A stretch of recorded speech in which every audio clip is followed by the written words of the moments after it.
Alrighty then. Hello, Facebook.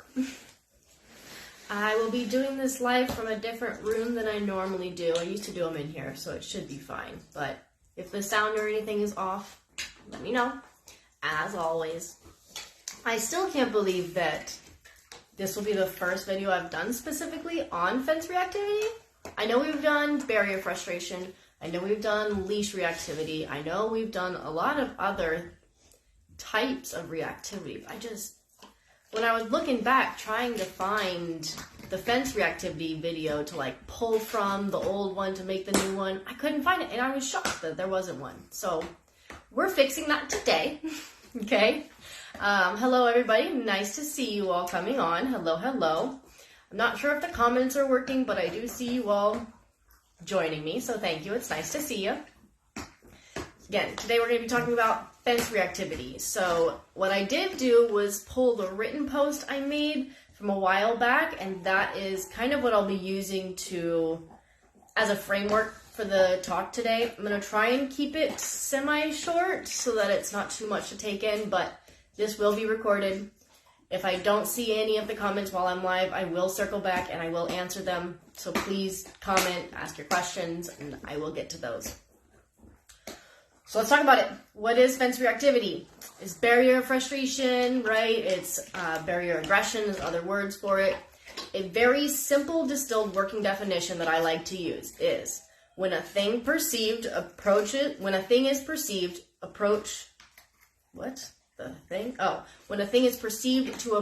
the dog or the barrier, the dog has big feelings about it. They bark, they run, they have big feelings about things coming near them on the other side of that barrier. That's basically what we're calling barrier reactivity today, specifically around fences.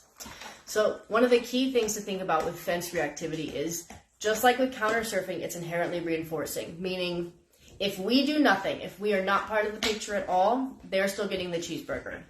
Every time they bark at that person walking by the fence, they get the cheeseburger because look what they made them do, right? So it's a very inherently reinforcing behavior. So when we're going into a context and we know that they are already doing something that's highly reinforcing, it's extra challenging to come in and try to correct that. And that's where a lot of the frustration gets explosive. That's why a lot of the times your dog will start running around you or acting stubborn or getting worse before they get better because they're already getting the cheeseburger, right? So management and patience are your two biggest best friends when it comes to fence reactivity. Management and patience, okay? Again, it is self-reinforcing, so management is a requirement. We have to eliminate the option to practice the behavior so that we can get something else reinforcing in that picture, right? And management is one of the hardest ones to do because it's your fence. What am I supposed to do? We'll talk about some options though, okay? And the patience piece is because your dog has been practicing this most likely for a long time, right? So if we're working against a behavior that's well trained, we've got to give ourselves and our dog some patience to create some new behaviors there, okay? So, side note, if your dog is damaging fences, you must repair these, right? If it is your neighbor's dog, there needs to be a conversation had. There are so many stories I hear every year about a dog getting pulled under a fence or a kid getting their hand bit off. If we have a fence reactive dog, it is imperative to make sure that that fence stays in working condition. Period. If you need help fixing your fence, let me know. We can get that sorted. But you must make sure that your fence can keep others in the community safe. Okay? And if it's your neighbor who's not doing the same, there are things you can do to make sure that they do that because there's no need. It's not okay. I have big feelings about it, obviously. And if you have multiple dogs and they are redirecting on each other at the fence, do not ever leave them unattended, especially if there's a large size difference, right? I don't care that your big dog and your small dog have always barked and run at the fence and they've been fine for a year or two.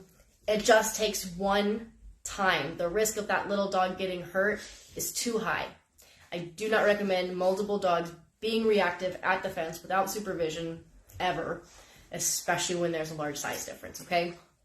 There are Again, so many stories. Well, they're like, well, they do it all the time. I thought they were having fun. And then one day they come out and the big dog is trying to wake up the little dog because it killed him on a redirect bite. Do not. It is an avoidable tragedy. Let's avoid it, please. Okay? So, what are we going to do to address actual fence reactivity? We already talked about management. We have to eliminate the opportunity to practice the behavior, right? The other thing we need to do is we need to be adding enrichment on board. Enrichment is a requirement before any modification can happen. We have to meet the baseline need. So if we have a dog who is running out the door and going straight to the fence, the enrichment should look like something that they can run straight to instead. So before they go outside, maybe we put a toy hidden under a box so that there's a competing variable for them to go out and investigate, and they can close the loop with that thing. Right? So making sure that the enrichment is meeting the base need of what they're going out for, right? If the dog is outside just hanging around and when other things pass, that's when they lose their mind. Great. We need to give them some type of enrichment that happens randomly. So you could add a pattern, open the door and throw some food out and close the door. That would count as an enrichment that fills that space that they're already looking to fill, okay? High arousal outlets. Whatever we take away, we must add back in somewhere else. Hi, Luna. So if we're going to take away this high arousal activity of chasing things, barking at the fence, we must add it in somewhere else, or they will put it wherever they want it to go. So flirt poles are by far my favorite way to do this, okay? And the reason I like these is because we do it specifically to teach them that when they are calm, when they're doing something other than barking at me, staring at me, being obsessive, we can play the game. We are purposefully teaching them how to turn on and specifically turn back off, because that's the missing link, right? Most of the time, these fence reactive dogs have a lot of endurance. They can be at that fence for as long as they need to be.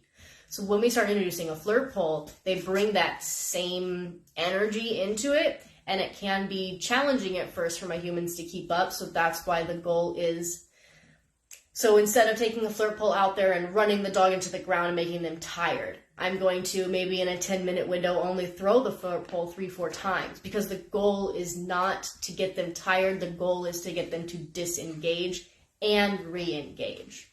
All right, that's the biggest piece with fence reactivity you're looking for. There are a lot of exercises on engage, disengage you can look into. Highly recommend. Definitely check those out.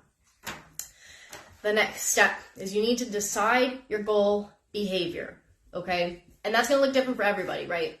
So for me, sorry, Luna is getting stressed because she can't find somewhere to lay down. Let me move this. Look out, Luna. Don't bite me.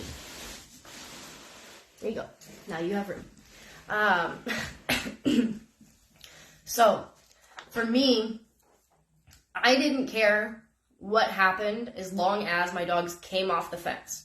So I didn't care if I needed to have a treat every single time, because I would rather give my dogs treats all the time than having them tear up the fence.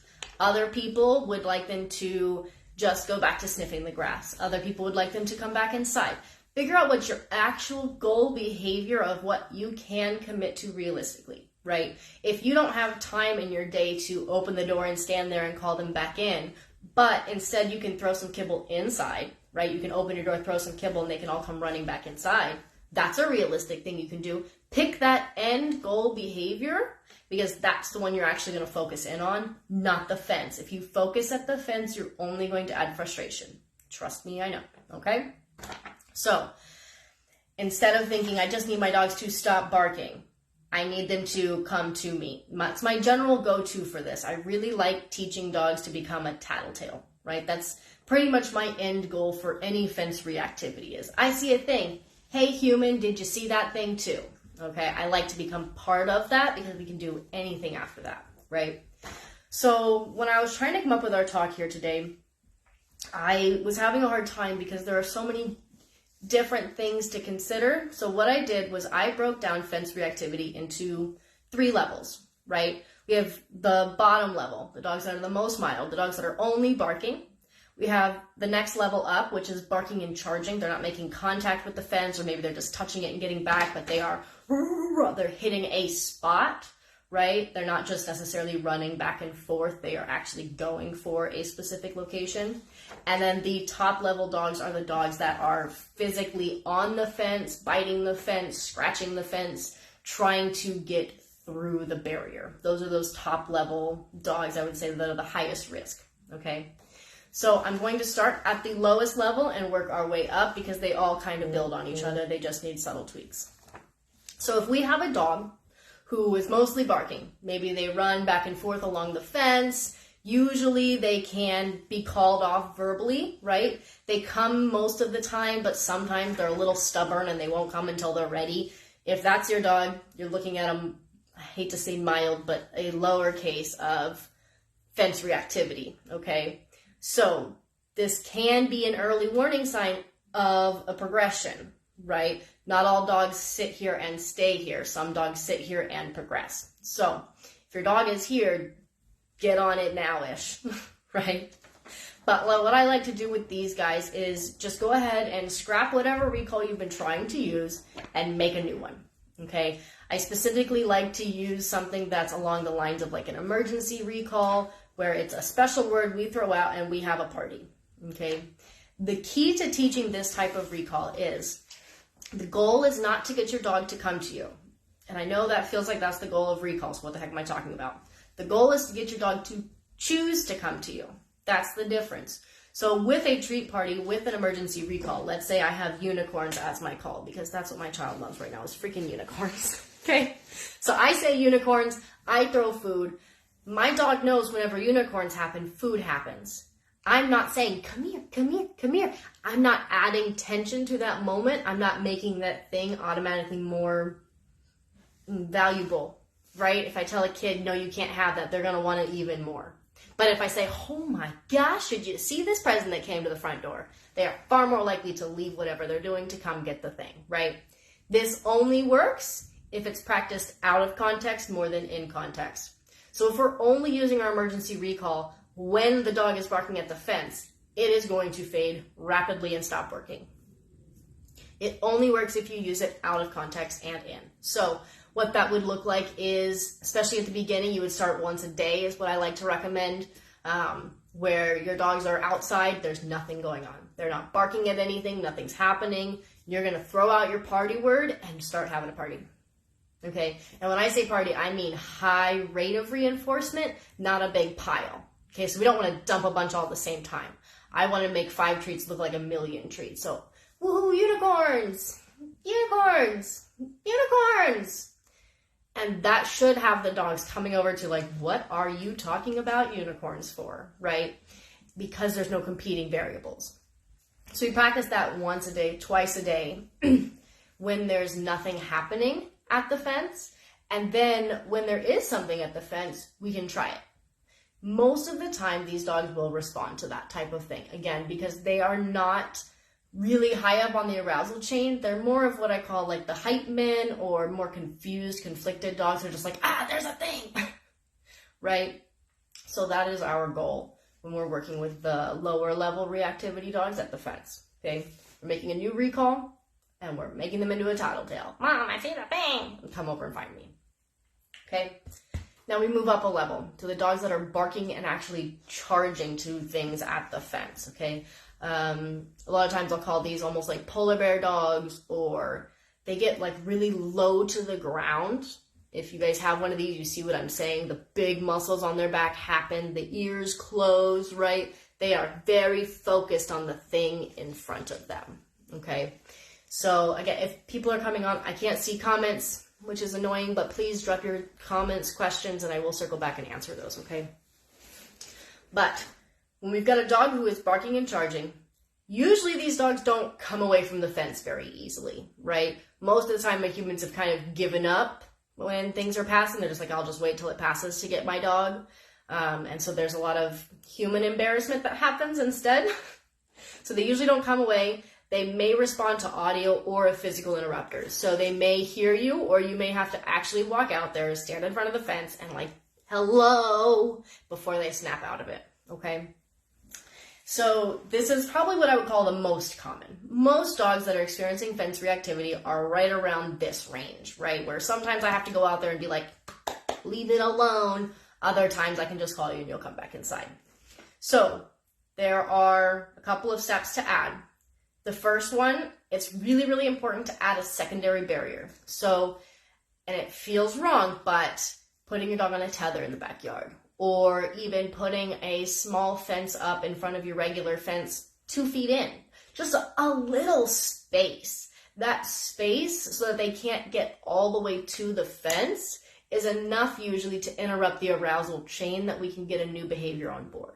Okay, so that initial making the yard smaller, making more distance between the dog and the actual barrier of concern, that is going to be your saving grace for these guys. Okay, so we're going to add a barrier to your existing barrier. All right, find a seeking, searching, enrichment activity for them. So once a day, we are going out there and maybe throwing their food in the yard. We are maybe going out there and they get their tennis ball. It's frozen in a block of ice and it's hidden somewhere. It's Texas, so it's always hot out here. But translate for your temperature and climate wherever you're at, okay?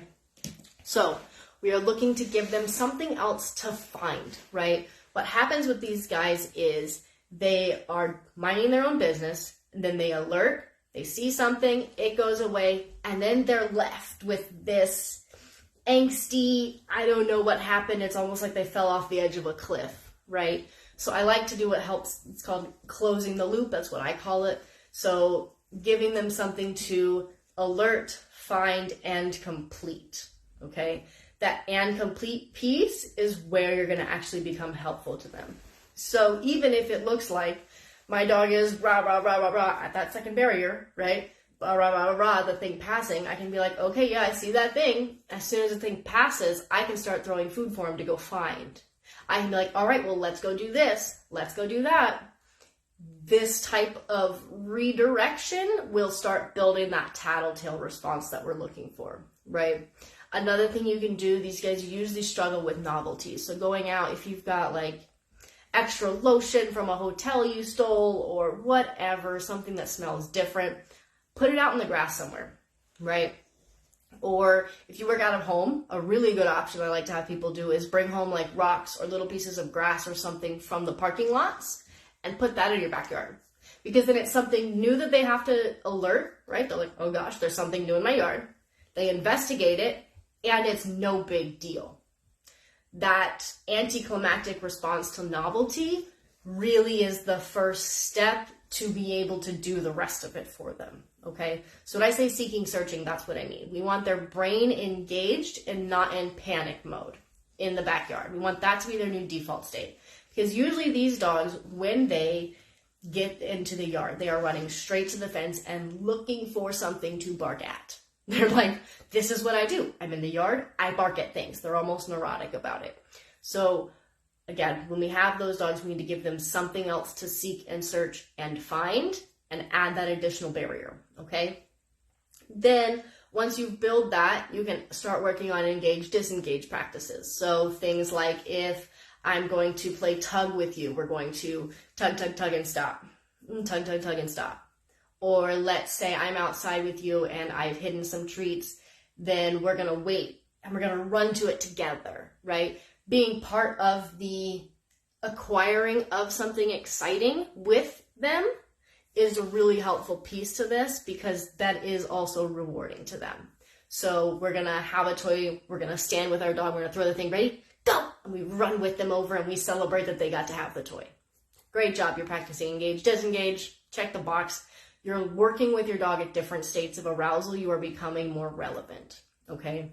Once you've built that, it's way easier to build your tattletale response in there because they have the baseline requirements for being able to hear you, right? Again, these are dogs that are barking, charging at the fence. Barking, charging, add a barrier, okay? You must build seeking, searching, default brain. You must build engage, disengage so that they have brain cells that look to you when they're in high states of arousal. Then you can build your emergency recall, come back to me for the party. 1, 2, 3. You must add them slowly. And again, they must be out of context more than they're in context. So what that looks like is if your dog is barking at the fence all the time, every single day, pick times to focus on this, right? So for me, most of you guys know I have 1 million dogs, and it was not realistic for me to go out and take my dog on a leash every single time they needed to take a crap. I have an acre property. I wanted them to be able to be out in the yard. So what I opted for instead was focused reactivity time, right? So twice a day for 5 minutes, I would go outside and I would work on the reactivity training. If something passed, we would work on it, right? That intermittent engagement built their curiosity enough that it was actually able to generalize well. So pick something to be consistent with, not times necessarily, not every day at 2 o'clock, but at least once a day. Engage with your dog in that space doing an alternate activity, okay? That will help a ton to get the ball rolling, to get other things in place, right? So quickly we start at the stop barking, and we've skipped all of this background work so that they can actually hear us when they are barking, right? So it's barking and charging. Again, this is the most common. These are the dogs who are maybe hitting the fence and coming back off. They're not necessarily trying to go through the fence. Now, when we move up to this next level, these dogs are barking and biting. They are physically trying to get through the barrier. These dogs rarely come off the fence when you try to call them. They almost always have to be pulled off physically, whether it's physically interrupted or literally pulled off. If you've watched any of my other videos, you know, do not grab a dog's collar if they're barking at a fence. Reactivity and redirection is a really big risk when we're dealing with fence reactivity, okay? So if your dog is barking at the fence, one of the worst things you can do is walk over and grab that collar, especially if you have a dog in this high state that is trying to go through the fence. That is where significant damages can happen, all right? So we're barking, biting, we're physically trying to get through the fence. They need a physical interrupter. These are the dogs that are greatest risk to self and community. Generally, I recommend you need a professional. You just do, right? There's too much risk and there's not a lot of room for error with these guys. So even if you just do a couple sessions to get some of the foundation work on, you're going to have better success rate than if you try and tackle these high level things by yourself, because there are just so many variables to consider, right? Because usually these guys aren't only displaying issues at the fence. They're also barking at the windows inside. They're also, right? They get more complicated. And as those things start to add up, a professional can really help you kind of sort through it all, okay? So these guys need, obviously, the most amount of work, right? I highly recommend that they only go outside by themselves on leash. I have had one of these dogs, two of these dogs. I've had two of these dogs. One is a German Shepherd and one is a Pit Bull. They needed 4 weeks solid. I committed to every single time they went outside, they were on leash, we went to the bathroom, we went back inside. We had to start completely over because these guys were just so angry and adamant about getting through that fence that I didn't have any control of the situation. That's not safe. So for 4 weeks, I committed. They were on leash every single time they went outside. We would go pee, they would go pee, and then we would maybe play with a toy or something and go back inside. It was very much so outside equals low arousal state. We're not going outside to go play really rough. We're going outside because it's boring. That's the first goal with these guys. We need to change their mind that outside is boring. Step 1, okay? The next thing you want to work on is leash conditioning, right? So a lot of these guys don't understand how a barrier works. So when you add the leash, that can be frustrating for them. So if we implement leash conditioning training right away, that helps bring clarity to a new type of barrier. So what that looks like is the dog feels pressure on the leash. We're going to actually mark that with a yes. We're going to offer food and move. And what we want them to learn is when there's pressure, I come find you. We can clean that up later, right? We can clean it up so that they stop before they add the pressure. But at the beginning, it's much less frustrating if we start at when you feel pressure, come find me. When you feel pressure, come find me. I personally like slip leads for this exercise, mostly because they're the most convenient for me. My dogs don't wear collars around the house or outside because they're in the backyard. So slip leash is the most convenient for me. And it generally stays where I need it to stay, okay? If you don't know what kind of gear to use, we do have videos on that. You can ask questions too, and we will circle back to those. So leash conditioning, right? We are walking these dogs by themselves on a leash and teaching them pressure means come find me. Default state, all right? Then we are working on engage and disengage until they are clear and fluent. This is the most rushed step with these guys because generally these guys are wicked smart. They're wicked smart. So they get the game within 2 or 3 weeks, right? They understand leash pressure means come find you. They're great. They can go get the thing and come back. They can look at the fence and come back to you. Like, they seem like they've got it all under control within about 2 to 3 weeks. They don't. Do not believe them, okay? What we're looking for is to commit to 4 to 6 weeks of clear, consistent engage, disengage practices, okay? The common call I'll get is, everything was going so great, so I thought I would just. If you think you can just, you can also just post a video, right? You can also just wait another week. So we are engage, disengage until they are basically doing it on their own, right? When they're playing with a toy, they're automatically looking for you, right? When they see something, they are defaulting back to you to have you be part of the event. That's when we can start giving them a little bit more leeway, okay? And when we start giving them leeway, we must install a replacement behavior immediately, right? So whatever that replacement behavior is going to be. If that's going to be as soon as they notice something's at the fence, I'm going to have a treat party ready. Great. That's the replacement behavior. We can translate that to when you hear something, come find me, right?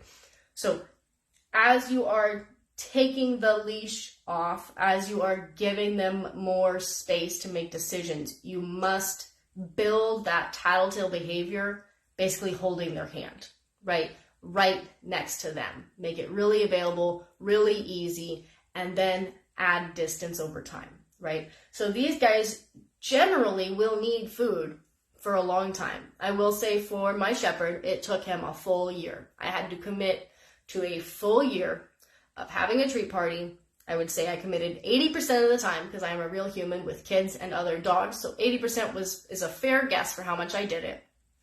And now when he hits the fence, he hits it hard.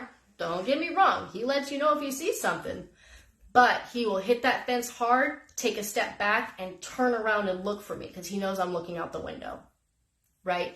He will take that second to find me, even if he doesn't leave the fence 100%. And then let's say, because I'm in the country, so sometimes dogs get loose and they're at my fence. If that's happening and my dogs aren't coming back to me, I know there's something else going on. So I can actually go over now and I can look over the fence and be like, oh, that's a dog. Yeah, I see that, guys. I got this. Thank you. Let's go inside. I can transition them to the next thing and they're not fighting against each other because it's a known pattern that if something's going on, I'm going to come look at it with them, right? So we install the replacement behavior and then we turn them into a tattletale as the end picture. Again, I really like tattletales with fence reactivity, okay? 3 levels, quick summary. We got dogs that are just barking, maybe running back and forth a little bit. Usually you can call them off verbally. You're going to teach them to just have a new emergency recall. When you've got a dog that is barking and charging, these guys usually can hear you when you call them off. Sometimes they need to be physically removed. These guys need enrichment, engage, disengage, and a new recall, okay? When you've got Cujo trying to go through the fence and hurt things, must be on leash, must restart leash conditioning, teaching what barrier pressure means. Then you can work engage, disengage. Then you can replace the behavior. Then you can add the tattletale. Okay? Those are the steps. Now, side note for multi-dog households.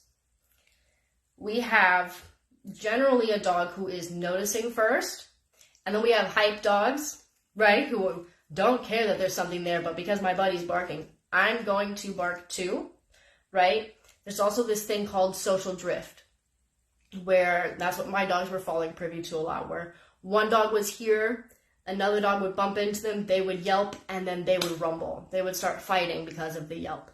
So you've got to be really careful with the multi-dogs that if you're seeing your dogs that are barking at the fence and then they're also yelling at each other and going back to the fence, you have a higher risk of a redirect fight happening there. And your goal is to focus on the dog who is initiating the fence reactivity piece. The dog who is most alert to the fence is your dog you focus on. Not the other dogs behind them, the dog who is running to the fence, okay? If you focus on that dog, the other dogs will follow the lead eventually. They will be like, oh, but he didn't do the thing this time. Because what happens is that dog becomes the cue for the rest of the behaviors, okay? So focus on your first dog, your dog that is initially engaging and overwhelming with big feelings about whatever is passing, okay? Social learning will help you. So if you have dogs that are not fence reactive, and you have a dog who is very fence reactive, have him on leash while your other dogs are outside.